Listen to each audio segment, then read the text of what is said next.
Hello everyone, आप सब कैसे हैं। आशा करता हूं कि आप सब अच्छे होंगे। कक्षा 10वीं विषय हिंदी त्रैमासिक परीक्षा 2024-25 जो कि आपकी होने वाला है। तो 18 सितंबर को आपका जो पेपर है फाइनली मैं लेकर आ गया हूं। आपका इंतजार खत्म हो चुका है, जो कि आपके त्रैमासिक पेपर में कक्षा 10वीं का हिंदी जो पेपर है, तो आपका यही पेपर आने वाला है। तो वीडियो को लास्ट तक बने रहिएगा, और अगर हमारे वीडियो में नए हैं तो चैनल को सब्सक्राइब कीजिएगा और अपने दोस्तों को ज़्यादा से ज़्यादा शेयर कीजिएगा। ठीक है, तो हम वीडियो को स्टार्ट करते हैं। इसमें आपका पूर्णांक कितना रहेगा? पूर्णांक आपका 75 का रहेगा। समय कितना रहेगा? समय आपका इसमें 3 घंटा रहेगा। तो सबसे पहले आपको क्या करना है, सबसे पहले आपको पेपर मिलते ही आपको सबसे पहले क्या करना है, अपना निर्देश पढ़ना है कि निर्देश में कहता क्या क्या है।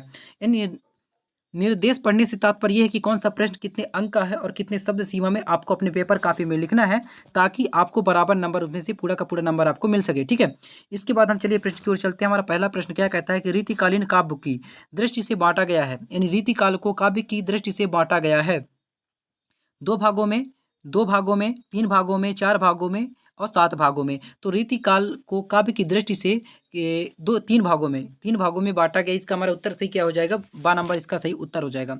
अगला प्रश्न है कि गोपियों ने श्री कृष्ण की तुलना की है। गोपियों ने श्री कृष्ण की तुलना किससे की है? यानी की है। ठीक है, तो हरी हरी की लकड़ी से, दूसरा है नीम की लकड़ी से, सा है चंदन की लकड़ी से और दा है तुलसी की लकड़ी से। तो हमारा इसका सही उत्तर हो जाएगा नंबर आ। इसका हमारा क्या हो जाएगा? सही उत्तर हो जाएगा। इसके बाद अगला प्रश्न क्रमांक हमारा 3 क्या कहता है कि नेताजी का चश्मा कहानी का मूल भाव है। नेताजी का चश्मा कहानी का मूल भाव है। तो नेताजी का चश्मा कहानी का मूल भाव, पहला है शिक्षा का विकास, और बा में है समाज सुधार, और सा में है प्रेम संबंध, और दा में देशभक्ति की भावना। तो नेताजी का चश्मा कहानी का मूल भाव है देशभक्ति की भावना। अगला है प्रश्न क्रमांक 4 क्या है? कस्बे के चौराहे पर प्रतिमा लगी थी।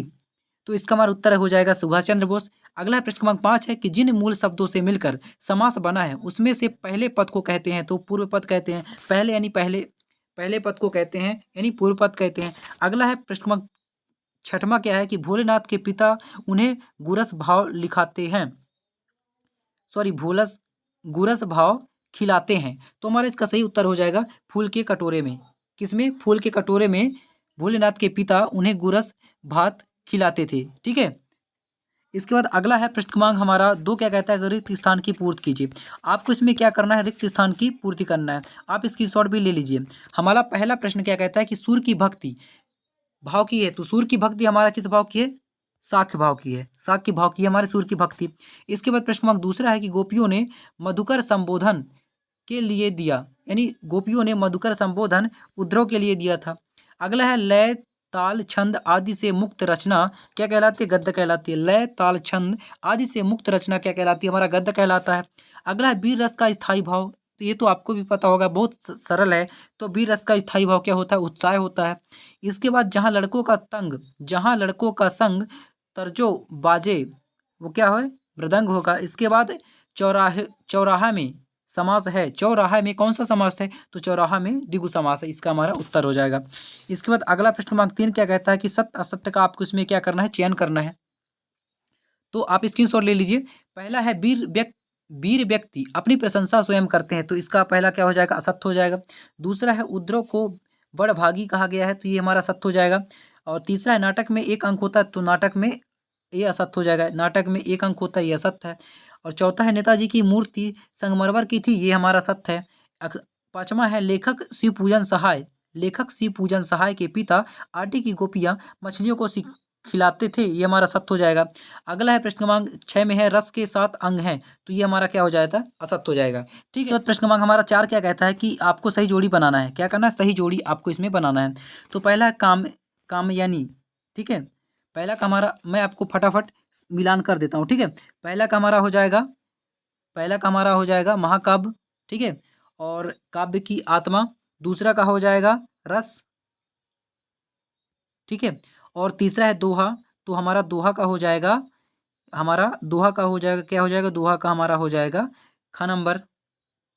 इसके बाद संधि के प्रकार। तो संधि के प्रकार हमारा हो जाएगा छ। इसके बाद माता का आंचल हमारा हो जाएगा का नंबर, यानी शिव पूजन सहाय। इसके बाद सेवा करने वाला क्या कहलाता है? सेवक कहलाता है। तो आप स्क्रीनशॉट ले लीजिए। ठीक है, इसके बाद अगला प्रश्न हमारा क्या कहता है कि एक शब्द और एक वाक्य में आपको क्या करना है? उत्तर देना है। एक शब्द और एक वाक्य में आपको इसमें क्या देना है? उत्तर देना है। ठीक है, तो हमारा पहला प्रश्न क्या कहता है कि उद्धव के व्यवहार की तुलना किसके पत्ते से की गई है? तो उपद्रव के पत्ते की तुलना किससे की गई है? तो किससे की गई है? कमल से।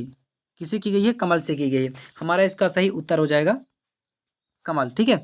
दूसरा है, सूरदास के साहित्य में किस गुण की प्रधानता है? तो माधुर्य गुण की प्रधानता है। इसके बाद अगला है प्रश्न क्रमांक 3 है, उपन्यास सम्राट किसे कहा गया है? तो प्रेमचंद को कहा गया है। रिपोर्ताज किस भाषा का है? तो फ्रेंच भाषा है रिपोर्ताज, इसका उत्तर हो जाएगा। अथवा है, राम लक्ष्मण परशुराम संवाद में किस छंद का प्रयोग हुआ प्रयोग हुआ है? तो इसमें दोहा हो जाएगा। अगला है, भोलेनाथ का असल नाम क्या था? तो तारकेश्वर नाथ। तारकेश्वर नाथ जो है भोले नाम का असल नाम था। ठीक है। इसका बाद प्रश्न क्रमांक 6 हमारा देख लीजिए कि उद्धव के व्यवहार की तुलना किस किस से की गई है? इसका अथवा है, गोपियों द्वारा उद्धव को भगवान कहने में व्यंग निहित है। दो में से आपको एक करना है, अथवा भी इसमें ऑप्शन दिया रहता है। इसके बाद प्रश्न क्रमांक 7 क्या कहता है कि प्रश्न क्रमांक 7 में है, परशुराम के क्रोध करने पर लक्ष्मण ने धनुष के टूट जाने के लिए कौन से तर्क दिए? अथवा लक्ष्मण ने वीर योद्धा की क्या विशेषताएं बताई है? इसके बाद प्रश्न क्रमांक 8 है, प्रगतिवाद की कोई दो विशेषताएं प्रवृत्तियां लिखिए। नई कविता की विशेषताएं एवं प्रवृत्तियां लिखिए। सूरदास, अगला प्रश्न है, सूरदास की दो रचनाएं के नाम एवं काव्यगत विशेषताएं आपको इसमें बताना है। इसका अथवा है, गोस्वामी तुलसीदास की दो रचनाओं के नाम एवं काव्यगत विशेषताएं आपको लिखना है। प्रश्न क्रमांक 10 क्या कहता है, चौपाई छंद की परिभाषा उदाहरण लिखिए। आप स्क्रीनशॉट, इन प्रश्नों का आप स्क्रीनशॉट ले लीजिए और फटाफट आप अपना तैयारी कर लीजिए। ठीक है। इसके बाद अथवा में अतिसंयुक्ति अलंकार की परिभाषा सहित आपको इसमें लिखना है। इसके बाद प्रश्न क्रमांक 11 क्या कहता है हमारा कि महाकाव्य एवं खंडकाव्य में अंतर लिखिए, जो कि आपके वार्षिक पेपर की दृष्टि बहुत ही महत्वपूर्ण है। इसके बाद अथवा है, हास्य रस की परिभाषा उदाहरण सहित लिखिए। आपको इसमें हास्य रस की परिभाषा उदाहरण सहित आपको इसमें बताना है। ठीक है। इसका प्रश्न क्रमांक 12 क्या कहता है कि रिपोर्ताज किसे कहते हैं? इसका अथवा हिंदी साहित्य के दो निबंधकारों के नाम एवं उनकी दो रचनाएं। दो निबंधकारों के नाम लिखना है एवं उनकी दो आपको रचनाएं भी लिखना है। इसके बाद 13 प्रश्न क्या कहता है, आत्मकथा और जीवनी में। आत्मकथा और जीवनी में आपको इसमें दो अंतर लिखना है। कहानी और उपन्यास में दो अंतर लिखिए। तो मन्नू भंडारी की भाषा शैली एवं दो रचनाएं के नाम लिखिए।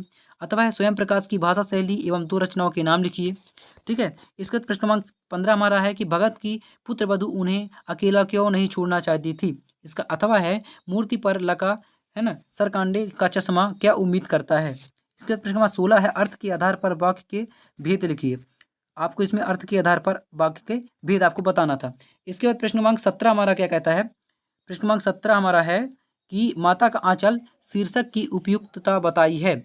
माता का आंचल शीर्षक की उपयुक्तता बताइए, आपको इसमें ये बताना है। अथवा है, बच्चे माता पिता के प्रति अपने प्रेम को कैसे अभिव्यक्त करते हैं? आपको इसमें ये बताना है।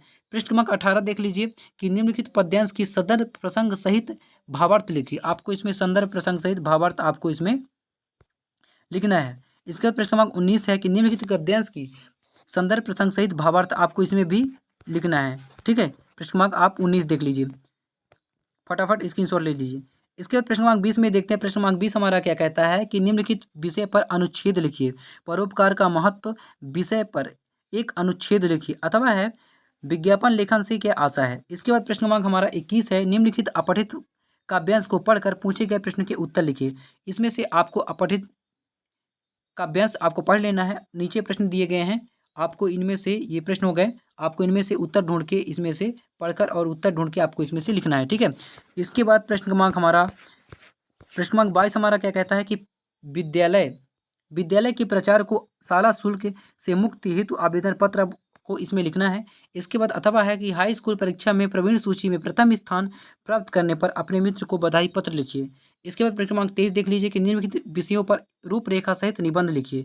आपको इनमें से विद्यार्थी जीवन में अनुशासन का महत्व, मोबाइल के लाभ और हानि, जल ही जीवन है, प्रदूषण नियंत्रण कारण एवं निदान, मेरी दिनचर्या, आपको इनमें से किसी एक पर आपको रूपरेखा सहित आपको इसमें निबंध लिखना है। तो मेरे प्रिय छात्रों, आपके वीडियो कैसा लगा? आशा करता हूँ कि अच्छा लगा होगा। तो वीडियो को लाइक कीजिएगा और अपने दोस्तों को ज़्यादा से ज़्यादा शेयर कीजिएगा। और आपके त्रैमासिक पेपर में यही पेपर आने की पूरी संभावना है। ठीक है। फिर मिलते हैं नेक्स्ट वीडियो में, तब तक के लिए जय हिंद, वंदे मातरम।